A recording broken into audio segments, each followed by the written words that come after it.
cat is a leaf of a plant that grows mostly in the Horn of Africa, northern Kenya, Ethiopia, Somalia.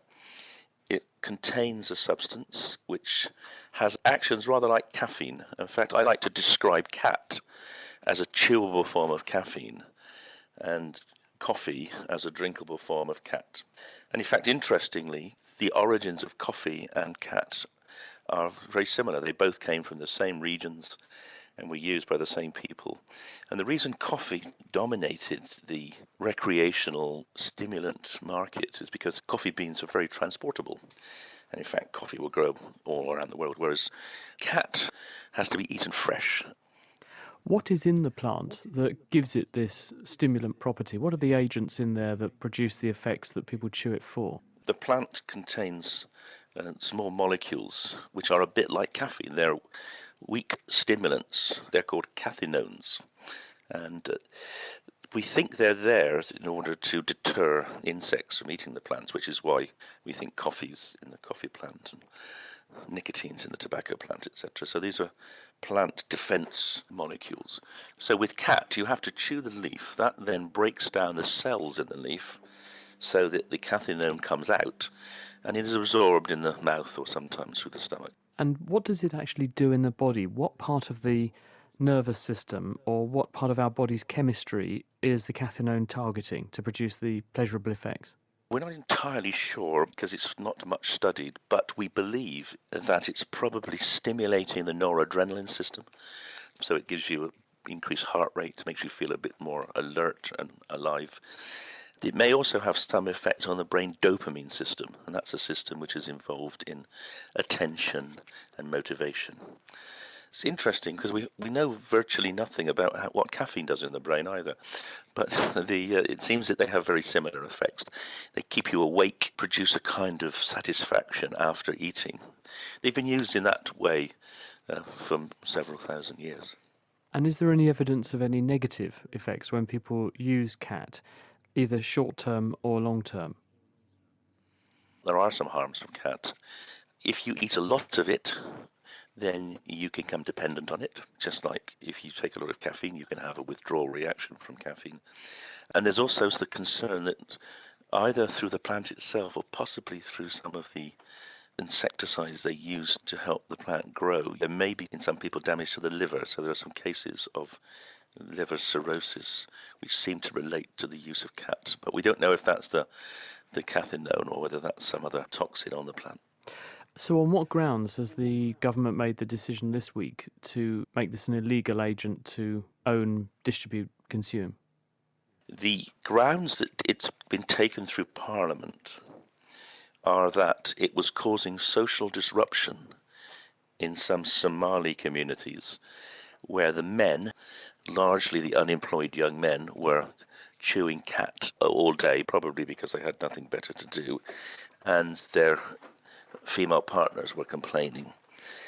There was also this spectre raised that because it comes from East Africa, the funds that go back into East Africa for selling the cat would be used to promote terrorism in that region. This idea of it promoting terrorism is actually, I think, very speculative. The government didn't provide any evidence for that at all. And the government's own advisory council, the ACMD, actually said that that was really just hearsay or some kind of almost possibly even a fabricated justification.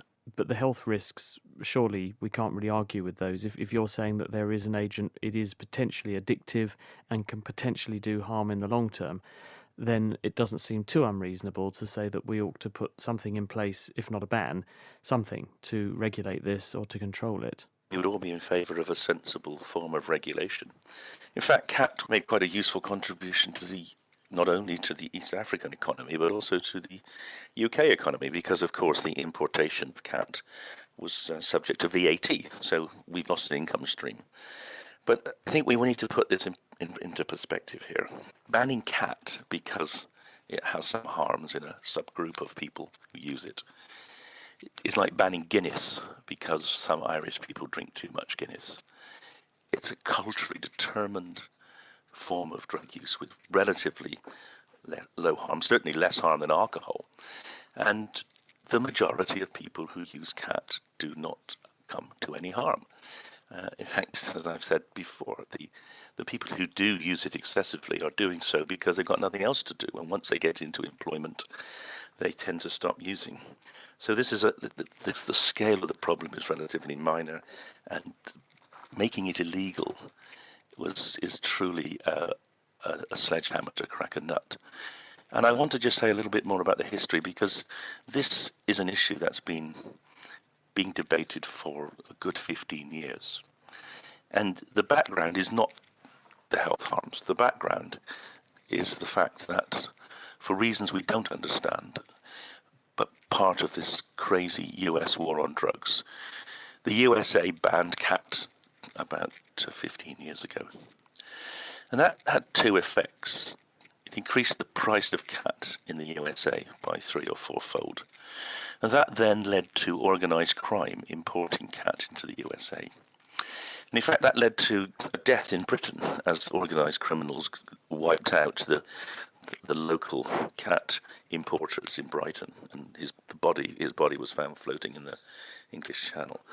And so this is a classic profile where you ban a drug, the price goes up, and it then becomes of interest to criminal gangs who start selling it. So the use of cat in America has not gone down because it's part of the East Africa tradition of chewing, but the price has gone up, and it's now fostering crime because it's criminal. Now, the government have classified cat as Class C, so what does that actually mean, and how did they arrive at that decision as to how to classify cat?